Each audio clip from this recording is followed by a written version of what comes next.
नमस्कार, मी संस्कृती आणि आपण पाहत आहात नवा मराठा।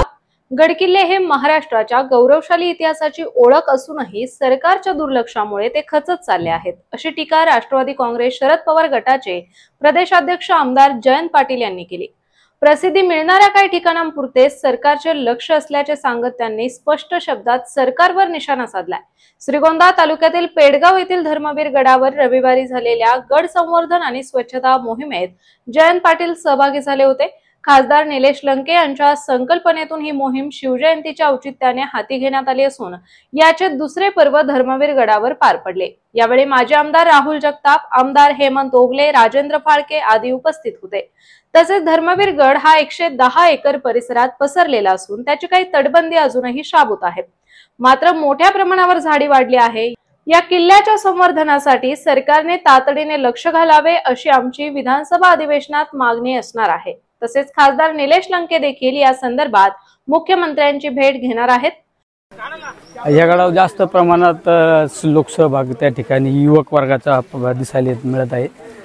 कारण ही गोष्ट काही आमंत्रण देण्याची नाही, फक्त आम्ही जनतेला, तरुणांना आव्हान केलं, शिवभक्तांना आम्ही येतोय, तुम्ही या गडकिल्ला मोहीम स्वच्छता संवर्धनाच्यासाठी। तर या ठिकाणी अनेक युवक, राज्यभरातील युवक या ठिकाणी उपस्थित आहे। गडकिल्ल्याची परिस्थिती काय आहे? या गडाची परिस्थिती काय आहे? या गडाची परिस्थिती एकदम वाईट परिस्थिती आहे। मी आता दिल्लीला गेल्यानंतर पुरातत्व खात्याला पत्रव्यवहार करून याला जास्तीत जास्त निधी कसा आणता येईल त्यासाठी प्रयत्न करणार आहे। कारण ह्या वास्तू जर अखंडितपणे राहिल्या तर राजे महाराजे छत्रपती संभाजी महाराज, छत्रपती शिवरायांचा इतिहास अनेक पिढ्यानपिढ्या त्या ठिकाणी टिकून राहिला पाहिजे। यासाठी ह्या वास्तू जतन राहिल्या पाहिजे। आणि ही धर्मवीरगड, बहादूरगड ही वास्तू युवकांसाठी नव्हे, अखंड हिंदुस्थानासाठी स्फूर्तिदायी आहे। आणि हे पवित्र स्थान आहे। या ठिकाणी छत्रपती संभाजी महाराज आणि कवी कलश यांचा काही कालखंड, संघर्षाचा कालखंड या ठिकाणी गेलेला आहे। म्हणून ही वास्तू एक स्फूर्तिदायी आहे। आजपर्यंत कोणताच खासदार असं झाडांना कलर मारताना दिसेल नाही, हातात फावडा, कचरा उचलतोय। नेमका संदेश काय द्यायचा, काय सांगायचं काय? मी खासदार आमदार यापेक्षा मी छत्रपती शिवरायांचा मावळा आहे, धर्मवीर संभाजी महाराजांचा मावळा आहे, हे सगळ्यात महत्त्वाचं आहे। त्यामुळे मी काम करतो मावळ्यासारखं। इथं कोण नाही, हे पदवीत कोण नाही, इथं अनेक आमदार आहेत, अनेक खासदार आहे। इथं आपण सगळ्यात पहिलं कोण आहे? आपण एक कार्यकर्ता आहे आणि शिवरायांचे आपण मावळे आहोत, ही सगळ्यात महत्त्वाची भूमिका। किल्ला कोणता आता यानंतरचा किल्ला आमचा रायरेश्वर, पुढल्या महिन्यात रायरेश्वर, ज्या ठिकाणी छत्रपती शिवरायांनी मुठभर मावळ्यांना बरोबर घेऊन हिंदवी स्वराज्याची शपथ घेतली आणि ती सत्यात उतरवली, तो किल्ला आमचा पुढल्या महिन्यातला आहे। मी स्वच्छतेसाठी काही भेटवस्तू पण इथं दिली आहे, परत आवाहन करताय। आम्ही त्या प्रत्येक गडावर गेलो जे डस्टबिन आहेत ना, ते इथं ठेवून जातो आम्ही। कारण डस्टबिन आल्यानंतर आलेले लोक पायाला आल्यानंतर कुठं कचरा नाही गेला पाहिजे। बाटल्या हे सगळ्यात महत्त्वाचा भयंकर प्रश्न आहे, तो देशापुढेच आहे, तो प्लॅस्टिकचा। त्यामुळं प्लॅस्टिकच्या कचरा संकलित झाला पाहिजे म्हणून आम्ही डस्टबिन ठेवून जाणार आहे। आम्ही तर आता साफ करून चाललो आहे, सगळं साफ करून चाललो म्हणजे अजून साफ करणार आहे। काही थोडंफार राहिले मंदिरं, मग डस्टबिन ठेवून जाणार आहे। आणि या ठिकाणच्या आठवणी अविस्मरणीय आमच्याबरोबर असणार आहे। शिवाजी महाराजांच्या नावाने एवढं राजकारण केलं जातं, संभाजी महाराजांच्या नावाने एवढं राजकारण केलं जातं, संभाजी महाराजांच्या नावाने सगळं राजकारण, शिवाजी महाराज, संभाजी महाराजांच्या नावाने, पण त्यांचे जे वास्तू आहेत त्यांची अशी पडझड झालेली आहे, एवढी घाण पडली। राजकारत्यांना माझी विनंती, तुम्ही छत्रपती शिवरायांचं नाव घेऊन राजकारण करता, धर्मवीर संभाजी महाराजांचं नाव घेऊन राजकारण करता। तर आता ह्या गडांसाठी आपण जास्तीत जास्त निधी सरकारच्या माध्यमातून आणला पाहिजे। त्यामध्ये तुम्ही सत्तेतले असू किंवा आम्ही सत्तेच्या बाहेरचे असू, आपण सगळ्यांनी प्रयत्न केला पाहिजे। ईद आल्यानंतर आपण मावळे या भूमिकेतून आपल्या ह्या वास्तू जतन राहिल्या पाहिजेत, सुसज्ज अवस्थेत दिसल्या पाहिजे, त्यासाठी आपण सर्वांनी प्रयत्न करायचा। इतर पक्षातले नेते, पदाधिकारी या मोहिमेत सहभागी झाले तर त्यांना तुम्ही निमंत्रण द्याल का, किंवा तुम्ही त्यांना? या ठिकाणी शिवभक्त म्हणून प्रत्येक कुणी पण येऊ शकतं। इथं आलेला माणूस कुठल्या पक्षाचा, पार्टीचा, याच्याशी आम्हाला ह्या विचाराशी बांधिलकी नाही आमची. आमची बांधिलकी आहे ती म्हणजे या ठिकाणी आलेला मावळा हा सगळ्यात महत्त्वाची आमची बांधिलकी. आज आमचे राष्ट्रवादी पक्षाचे प्रांताध्यक्ष आदरणीय जयंत पाटील साहेब रात्री मुक्कामी होते गडावर. आता ते स्वतः साफसफाई चालू आहे त्यांची.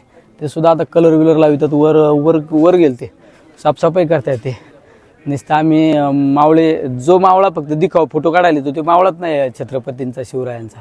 आता घामाला पाहिजे ना अंगातून, आहे का नाही. खासदार निलेश लंके यांनी मागच्या शिवजयंतीला 19 तारखेला गडकोट संवर्धनाच्या मोहिमेची घोषणा केली. त्यांनी स्वतः हातात खराटा घेऊन गडकोट किल्ले स्वच्छ झाले पाहिजेत, त्यांचं संवर्धन झालं पाहिजे ही भूमिका घेऊन कामाला सुरुवात केली. आणि बघता बघता हजारो मावळे आज त्यांच्या या गडकोट संवर्धन करण्याच्या स्वच्छतेच्या मोहिमेत आज सहभागी होत आहेत. महाराष्ट्रातल्या वेगळ्या भागातून हे आमचे मावळे आज या ठिकाणी आलेले आहेत. या ठिकाणी आज आजच्या दिवशी या रविवारी त्यांनी बहादूरगड म्हणजेच धर्मवीर गड या गडाच्या संवर्धनासाठी स्वच्छतेची मोहीम हातात घेतलेली आहे. आणि आज आपण बघताय शेकडो तरुण आज या मोहिमेत सहभागी आहेत. खासदारांनी देखील सगळी झाडं स्वतः रंगवून काढलेली आहेत. स्वतः खुरपं घेऊन भिंतीवर उगवलेली झाडं तोडण्याचं काम देखील ते स्वतः करतायत. अनेकांनी त्यात सहभाग दाखवलाय, पण त्यांनी पुढाकार घेतला. या धर्मवीर गडाचं सगळ्यात महत्व हे आहे, हा जवळपास 110 एकरात पसरलेला किल्ला आहे. सगळी तटबंदी जवळपास आजही काही प्रमाणात शाबूत आहे, पण मुख्य किल्ला कोसळलेला आहे. पण याच ठिकाणी छत्रपती संभाजी महाराजांना संगमेश्वर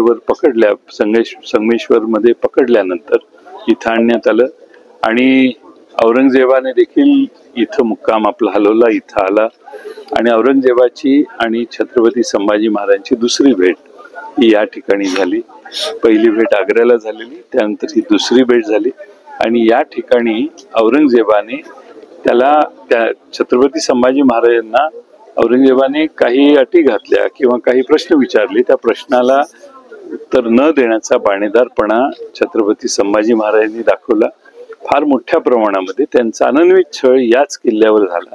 तो कवी कलशांच्या समोर झाला, कवी कलशांचाही झाला छळ, पण छत्रपती संभाजी महाराजांचा प्रचंड छळ औरंगजेबाच्या समोर झाला. आणि औरंगजेबाच्या या क्रूर वागणुकीत छत्रपती संभाजी महाराजांनी ठामपणाने स्वतःच्या प्राणाचं बलिदान दिलं, पण मराठी राज्याची मान खाली झुकून दिली नाही. हे या धर्मवीर गडाचं सगळ्यात मोठं वैशिष्ट्य आहे. आणि म्हणून हा धर्मवीर गड आज त्यांनी गडकोट किल्ल्याच्या संवर्धनासाठी निवडला. पक्षाचा अध्यक्ष म्हणून त्यांनी मला निमंत्रण दिलं, मी त्यांचे आभार मानतो की या मोहिमेत अनेक जण सहभागी झालेत. त्यांनी निमंत्रण देऊन आज या ठिकाणी मला उपस्थित राहण्याची संधी दिली.